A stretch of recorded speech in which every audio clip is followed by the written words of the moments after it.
Olá, estamos chegando com o Câmara Repórter segunda edição desta terça-feira, 10 de março. Veja os nossos destaques. Na sessão ordinária, vereadores aprovam 3 projetos em segunda discussão e 5 em primeira discussão. Prefeitura de Natal apresenta diretrizes para a elaboração de projeto de urbanização e paisagismo de Ponta Negra. O funcionamento da ET Jaguaribe vai permitir 95% de saneamento na zona norte de Natal. A presença feminina na Câmara Municipal é tema de uma série de reportagens especiais. Tudo isso e muito mais no Câmara Repórter segunda edição, que está no ar.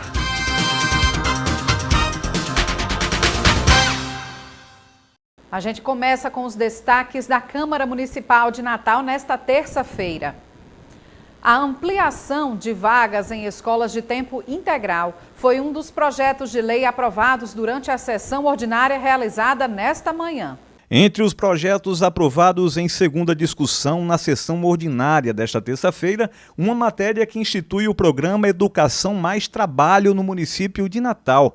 A proposta do vereador Daniel Rendal visa ampliar a educação de tempo integral e a oferta de cursos profissionalizantes para as mães dos alunos da rede municipal de ensino. A gente quer 2 objetivos com isso. Primeiro, ampliar as vagas de tempo integral no município de Natal. É importantíssimo.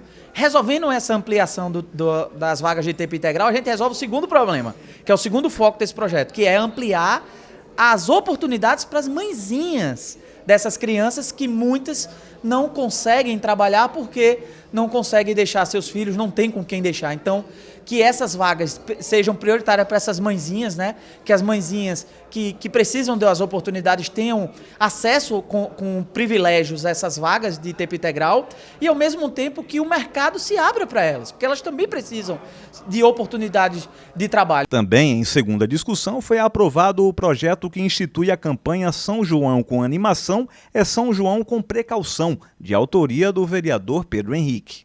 Esse projeto ele surgiu de dados técnicos. A gente percebe que vem aumentando o caso de queimaduras em crianças e adolescentes na época junina. Por que isso? Porque muitos estabelecimentos vendem fogos ou as famosas, entre aspas, bombinhas de um potencial maior de risco a crianças. E a gente entende que essa venda tem que ser supervisionada. Então, o pai é o responsável em fogos de maior calibre, em bombinhas de maior calibre, tem que ser comprada por um adulto responsável, para que a gente possa diminuir cada vez mais esses índices. Instituir no município de Natal o programa de incentivo à realização de exames para detecção de toxoplasmose e de conscientização sobre a doença.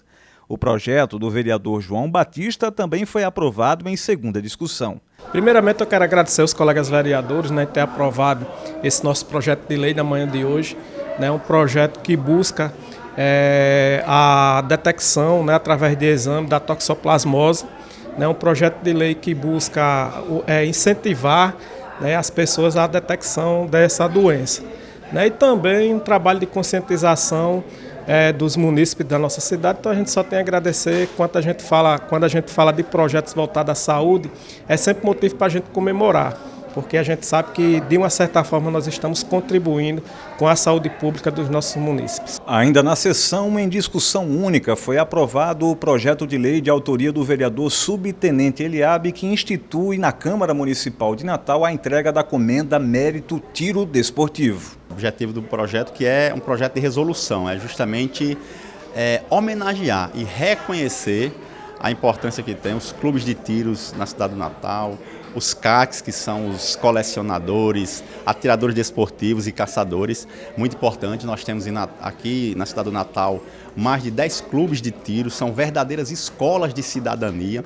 E o objetivo dessa, que é a comenda do mérito atirador desportivo, é justamente dar visibilidade a isso, e não só isso, reconhecer a relevância que tem essas instituições que geram emprego, que geram renda, e justamente também que no seu ambiente de trabalho tem a doutrina e as instruções com relação ao uso adequado do armamento. E nesta tarde, a Comissão de Planejamento apreciou os projetos em pauta.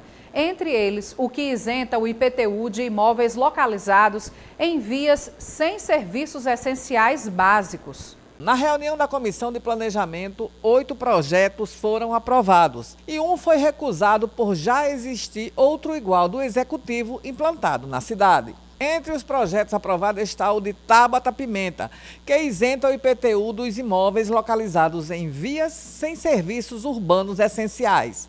O relator foi o vereador Irapuã Nóbrega. É um projeto de lei importante para a nossa cidade, que eu acredito que o Executivo vai abraçar de alguma forma. Ela não tem nenhum tipo de vício, está legalidade, então a gente tramitou pela aprovação. O vereador Preto Aquino também teve projeto aprovado. O texto trata sobre a troca de lâmpadas em condomínios informais. São aqueles condomínios ao qual as pessoas que moram e residem, eles colocam aquele portão para poder restringir a entrada só para os moradores e as pessoas que o qual eles também permitem. Mas hoje não existe previsão legal para que a prefeitura possa colocar. Felipe Camarão tem bastantes vilas assim, no Alecrim especificamente. No Programa de Incentivo à Economia do Mar, destinado à promoção de atividades sustentáveis relacionadas ao litoral.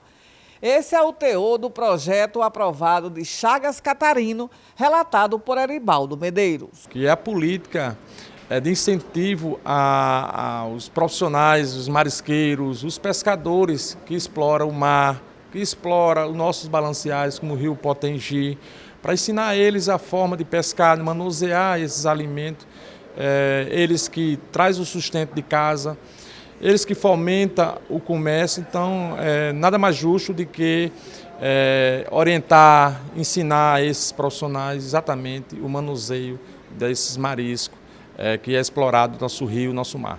A presença feminina na Câmara Municipal de Natal é tema de uma série especial do Câmara Repórter. Nesta primeira edição, vamos destacar a trajetória das pioneiras no Legislativo Municipal.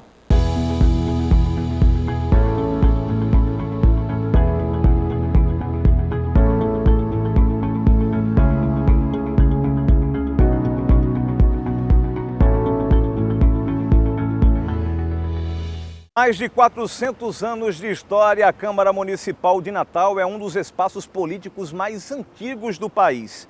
Apesar de ter sido fundada em 1611, curiosamente a Casa do Povo só veio ter uma representante feminina em 1928.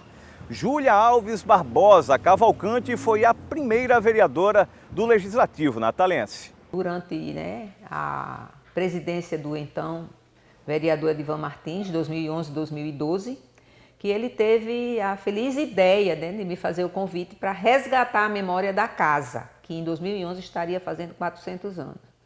E aqui chegando, quando fomos nos debruçar sobre o conteúdo dos arquivos, encontramos esse pioneirismo, que a própria casa desconhecia. A vereadora Júlia Alves Barbosa, uma mulher à frente do seu tempo, professora de matemática, tinha independência financeira e também intelectual.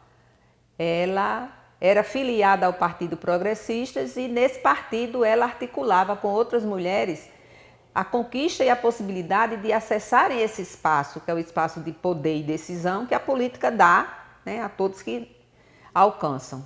Então, essa história ela sai do anonimato, se torna a referência para a pesquisa do destaque da participação feminina e a partir daí eu me debrucei sobre essa história. Então, desde 2011 eu venho estudando a nível estadual e a nível nacional quem são as mulheres que colocaram seus nomes nessa história de participação política. Segundo a pesquisadora Udimar Pessoa, criadora do Memorial Virtual da Câmara Municipal de Natal, Júlia Alves Barbosa liderava mulheres numa instituição chamada Liga Feminina. O convite para concorrer ao parlamento natalense partiu do ex-governador José Augusto. No período que ela exercia o poder, a ela delegado e autônomo de ter sido uma vereadora eleita, as sessões não eram com as rotinas que a gente tem hoje. Então a gente não teve como acessar registro de qual foi a sua participação neste sentido. Embora saibamos que ela liderava mulheres numa instituição chamada Liga Natalense Feminina para discutir que espaço era esse e como essas mulheres poderiam atuar nele.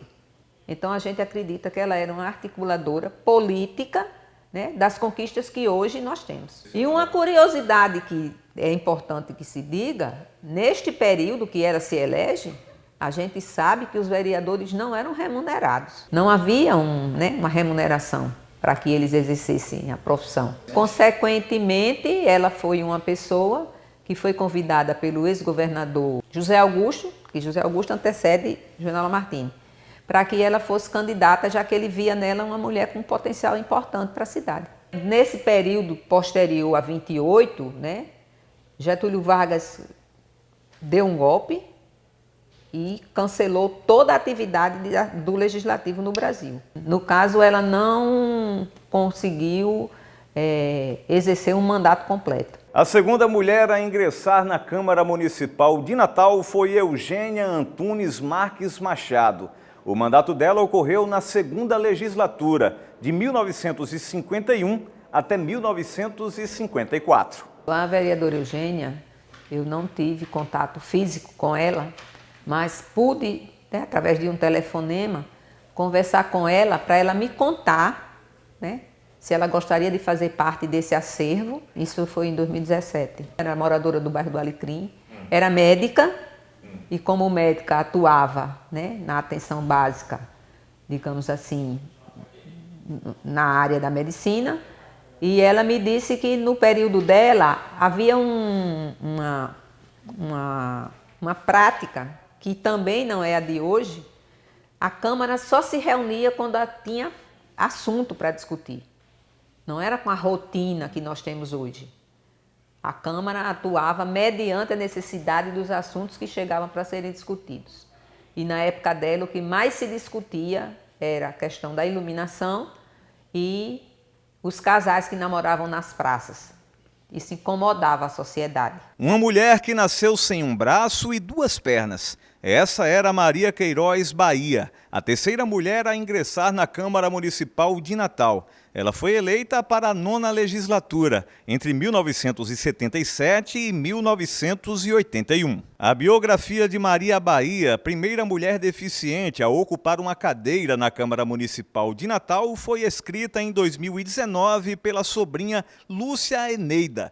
Na obra, ela revela o preconceito e também os desafios superados pela parlamentar. Aqui na Câmara Municipal de Natal, fazia 26 anos que só havia homens como vereadores.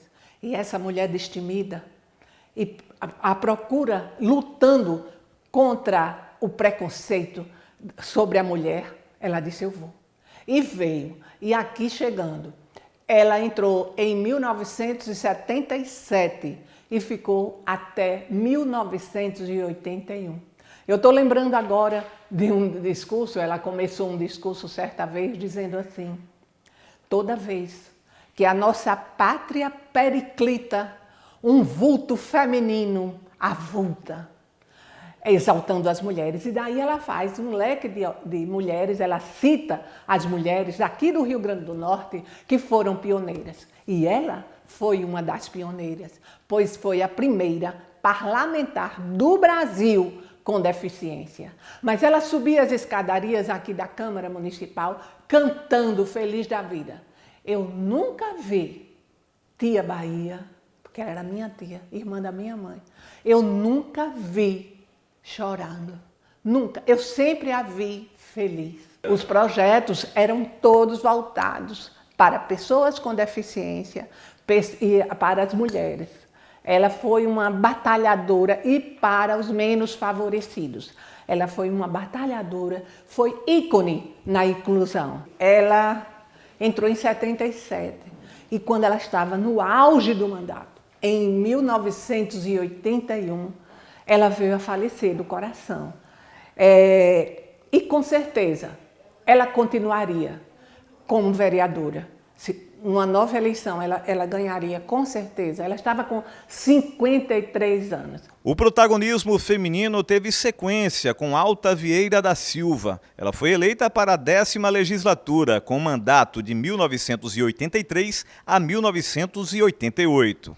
quando eu iniciei, né, o trabalho do resgate, eu encontrei aqui um documento que o RH tem, eles têm uma ficha funcional do servidor.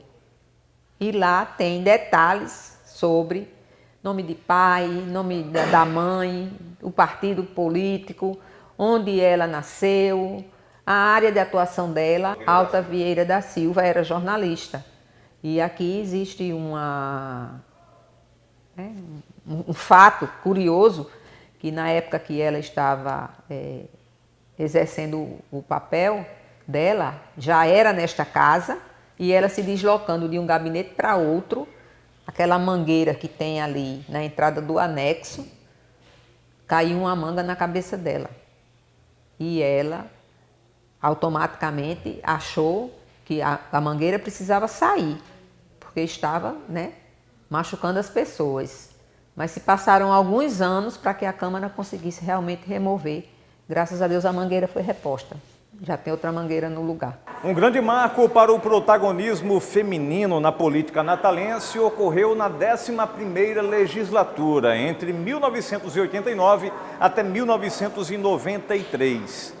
Foram eleitas 4 vereadoras naquela oportunidade: Verônica dos Santos, Gilda Medeiros, Lindalva Santos Maia e Ana Catarina Alves. Essa 11ª legislatura teve essas 4 mulheres, com destaque para a primeira vereadora eleita na família Alves, que foi Ana Catarina Alves, né? Irmã gêmea de Henrique Alves. Nós sabemos que esse nome tem um peso muito grande na política, né, local. E Ana Catarina exerceu o mandato dela se destacando pela política do desenvolvimento comunitário. Foi nesse período que Natal deu assim um boom na criação de conselhos, associação de moradores, né? Os bairros periféricos começaram a acessar o poder que hoje tem político através do mandato dela como vereadora. Geralmente, as mulheres que vinham para a Câmara, elas vinham com a intenção de ocupar aquele espaço, se manter quando se identificava com o trabalho legislativo, mas a gente não encontra a criação de leis que foram pleiteadas por elas. Todas essas mulheres, legitimamente eleitas, deixaram um legado de perseverança e coragem para que os direitos femininos sejam respeitados e que suas ações ecoem para as próximas gerações. Todo o espaço que a mulher ocupa é importante, porque é uma conquista de anos de luta. Nós estamos há 2 anos de completar o centenário do voto feminino no Rio Grande do Norte. Já se passaram 89 anos e hoje nós ainda lutamos para ter mulher nos espaços políticos. Então o primeiro voto foi em que ano? 1928. Sim, foi tudo em 28, né? Tudo, Mas você se recorda, Olimar, das principais conquistas dessas mulheres, essas 4 mulheres? Os registros não apontam, né, a atuação parlamentar de cada uma.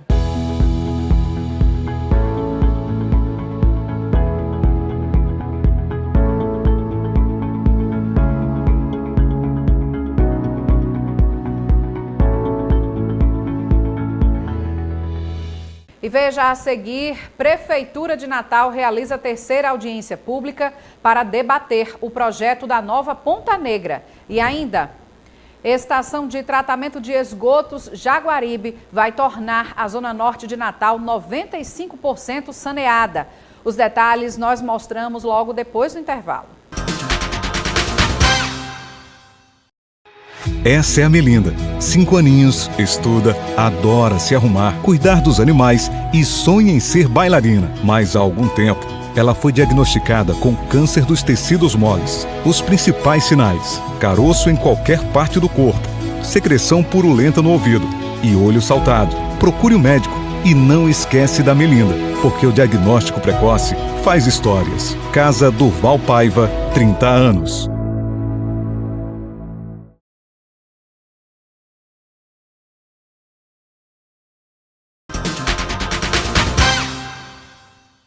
A Prefeitura de Natal realizou a terceira audiência pública sobre o projeto de urbanização da nova Ponta Negra. O encontro discutiu propostas de paisagismo, infraestrutura e uso do espaço após a obra de engorda da praia. A iniciativa é fruto do trabalho conjunto de diversas secretarias municipais e coordenado pela Secretaria de Parcerias, Concessões, Empreendedorismo e Inovação.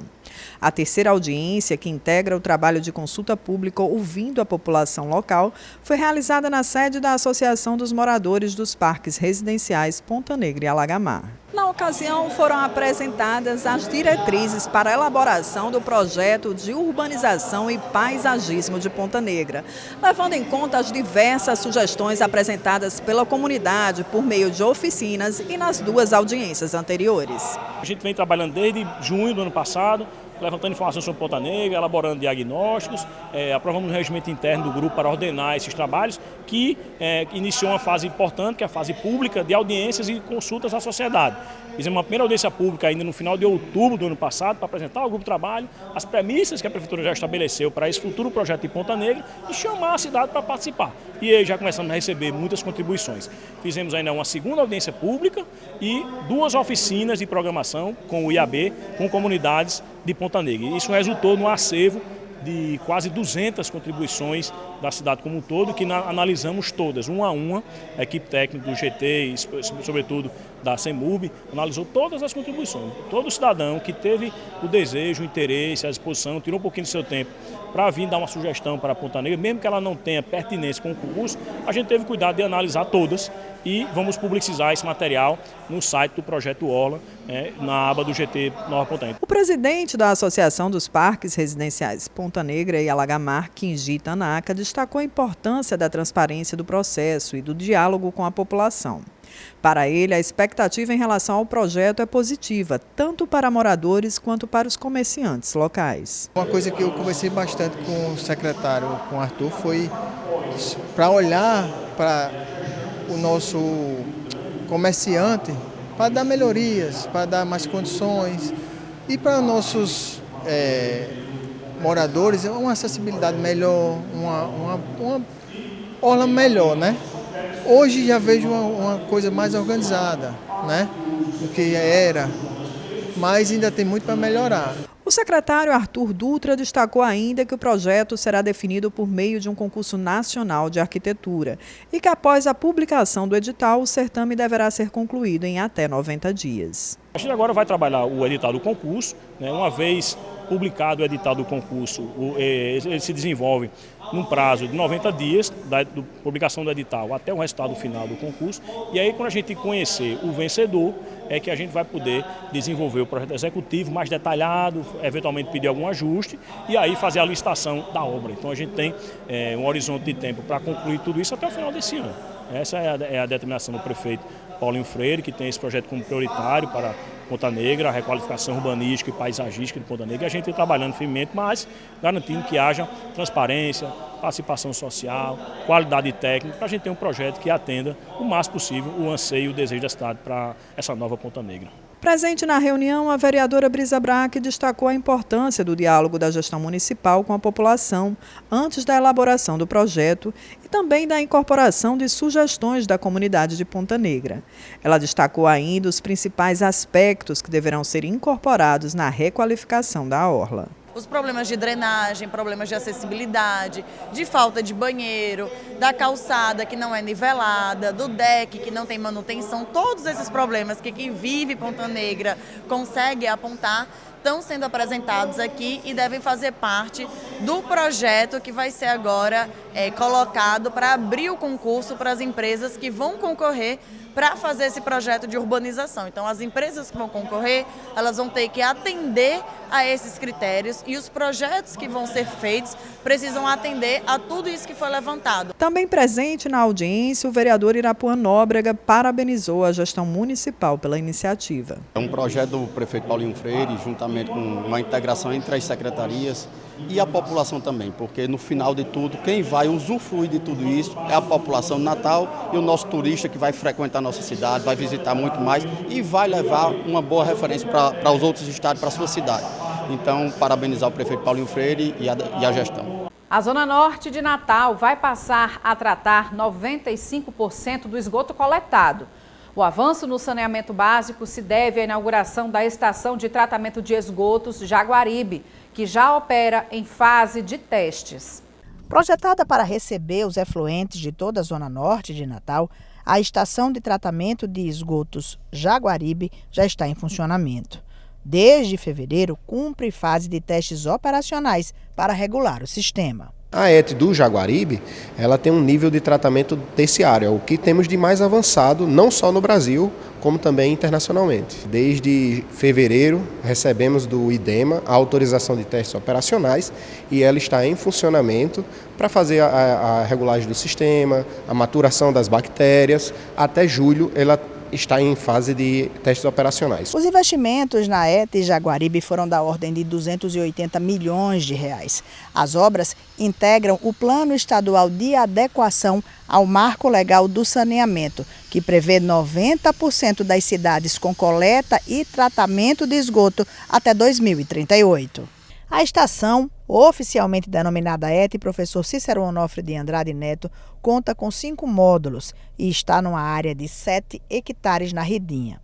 Trata os resíduos em etapas, com capacidade para 420 litros por segundo. A Zona Norte, que tem 3% de cobertura atualmente, e a gente vai dar um salto aí até 95% de cobertura, né? Então isso é um marco histórico, né, para Natal. A população ganha em qualidade de vida e saúde, como explica o superintendente de empreendimentos da CAERN.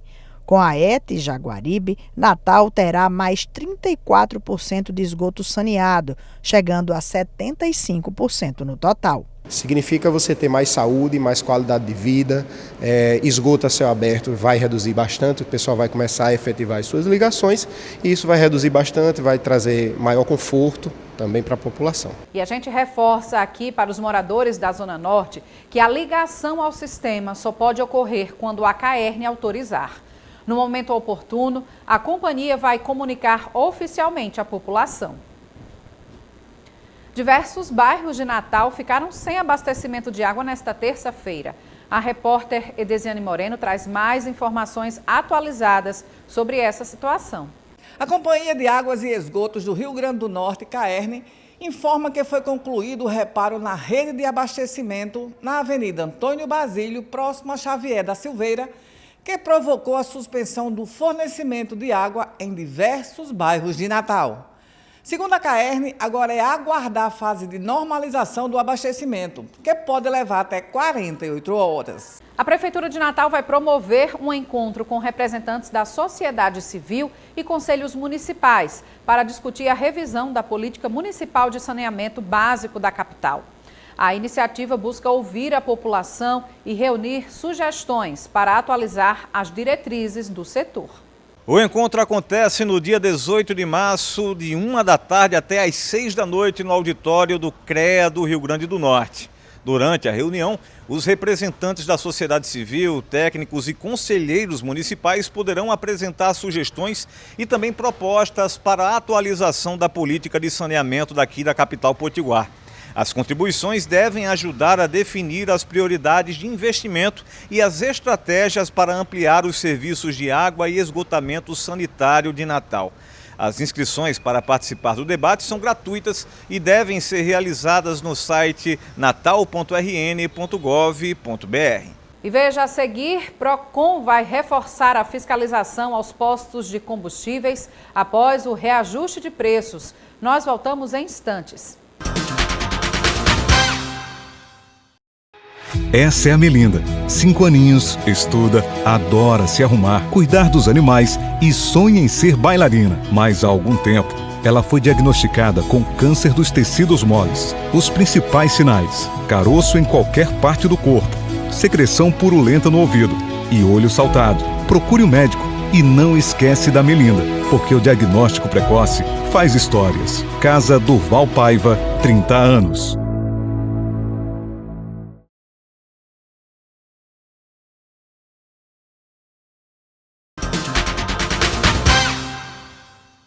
Com a disparada no preço dos combustíveis em Natal, o Procon vai reforçar a fiscalização nos postos de combustíveis. Na manhã desta terça-feira, a nutricionista Samara Nunes foi surpreendida com o aumento.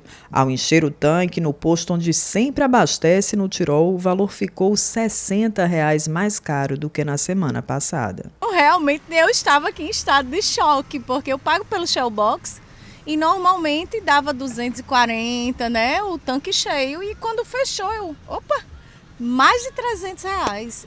Assim, tá absurdo. Realmente, assim, impacta consideravelmente no orçamento mensal da família. Para a servidora pública Vanessa Macambira, que abastecia em um posto no bairro do Alecrim, o aumento impacta diretamente no orçamento familiar. Na verdade é triste porque nosso salário não aumenta de jeito nenhum, né? A gente que é funcionário público, o pessoal pensa que a gente ganha bem, não ganha bem. E assim, esses aumentos não correspondem com o que deveria e a gente fica cada vez mais no prejuízo. O poder de compra do servidor, do consumidor, do brasileiro cada vez diminui mais. Na manhã de hoje, o preço da gasolina chegou a R$ 6,99 em alguns postos da capital potiguar. O aumento observado nas bombas ocorreu após o reajuste anunciado pela refinaria Clara Camarão, localizada em Guamaré, no litoral norte do estado. A gasolina vendida pela refinaria para as distribuidoras passou de R$ 2,59 para R$ 2,89 no último dia 5 de março, ou seja, um aumento de 30 centavos por litro. Como existe variação nos preços praticados pelos postos de combustível, a diretora-geral do Procon Natal, Dina Pérez, orienta o consumidor a pesquisar e, com isso, economizar na hora de abastecer o veículo. A dica que o Procon sempre dá é pesquisar. O consumidor ele é o primeiro fiscal, é o primeiro pesquisador. Então, há muitos aplicativos hoje que são gratuitos e que estão à disponibilidade do consumidor. O conselho que nós damos é que, antes de sair de casa, no seu carro, entre nesses aplicativos. A gente sempre cita o Nota Potiguar. Entre lá indica o nome do posto, a localidade, o preço de cada combustível, onde o consumidor vai encontrar aquele melhor custo-benefício e economizar no final, no bolso, porque esse dinheiro com certeza vai impactar dentro do orçamento da família. O Procon Natal iniciou na semana passada a fiscalização dos postos de combustível da capital potiguar. A ação, que segue até o final de março, analisa diversos aspectos além da precificação.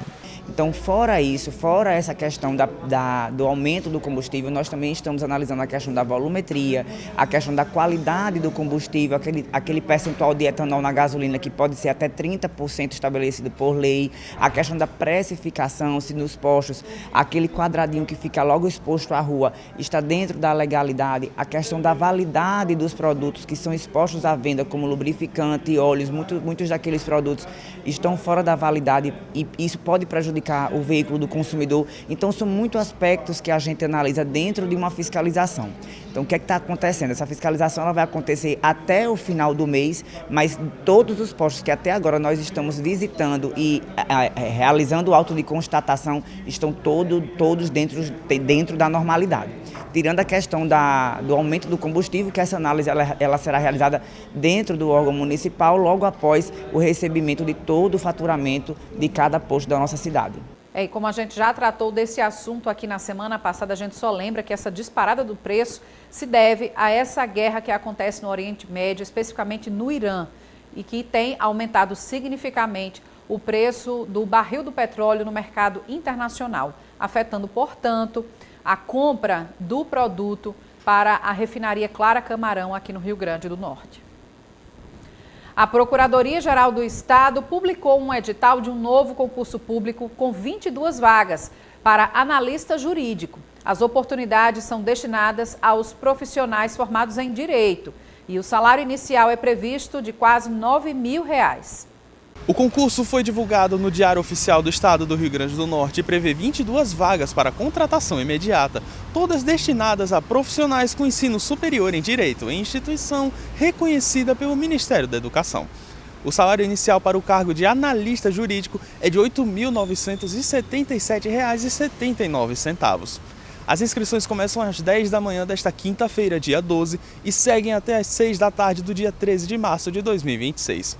O processo deve ser feito exclusivamente pela internet no site do Sebrasf, banca responsável pelo certame.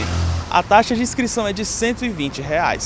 Candidatos que se enquadram nos critérios de isenção, como doadores de sangue ou medula óssea, pessoas com deficiência e doadoras de leite materno podem solicitar o benefício durante o mesmo período de inscrição. Das vagas disponíveis, 12 estão destinadas à ampla concorrência, 3 para pessoas com deficiência, 6 para candidatos pretos e pardos e 1 para pessoa indígena. As provas objetiva e discursiva estão previstas para o dia 21 de junho, em Natal. O concurso também terá prova de títulos para os candidatos aprovados na etapa discursiva. O resultado final do certame está previsto para ser divulgado no dia 4 de maio de 2026. Mais informações podem ser consultadas no edital publicado no Diário Oficial e no site da banca organizadora, sebrasp.org.br/concursos.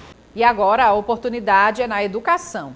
O IFRN oferece mais de 500 vagas em cursos técnicos integrados à educação de jovens e adultos. Simone Silva traz as informações. O IFRN oferece 510 vagas em cursos de formação inicial e continuada integrados à educação de jovens e adultos. As oportunidades são para o primeiro semestre letivo de 2026. As vagas são para os campi de Natal, Macau, Parnamirim, Parelhas, Lages, Santa Cruz e São Paulo do Potengi. As vagas são destinadas a adolescentes a partir de 15 anos que estejam matriculados regularmente no ensino fundamental do EJA e que cumpram critérios específicos. As inscrições são gratuitas e devem seguir o edital de cada campi. Outras informações podem ser obtidas no portal.ifrn.edu.br. E começa ainda nesta semana a primeira edição do FestRN, o Festival de Solos Teatrais do Rio Grande do Norte, com uma programação gratuita que reúne artistas do Brasil e do exterior. Hugo Fernandes traz informações sobre essa programação que vai acontecer no bairro da Ribeira. De 13 a 22 de março, o bairro da Ribeira recebe a primeira edição do FestRN, o Festival de Solos Teatrais do Rio Grande do Norte. Serão 10 dias de programação intensas com 20 atividades gratuitas, entre espetáculos, mostras de processo e intercâmbios artísticos.